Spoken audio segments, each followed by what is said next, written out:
দেবায় নমো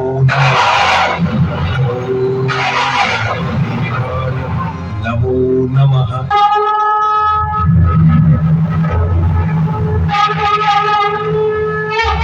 প্রণাম ব্রহ্মদেব। আমি তোমার কঠোর তপস্যায় তুষ্ট হয়েছি। বলো, তুমি কি বর চাও? হে জগতের সৃষ্টিকর্তা ব্রহ্মদেব, যদি আমার তপস্যায় সন্তুষ্ট হয়ে থাকে তবে আমায় অমরত্ব প্রদান করুন।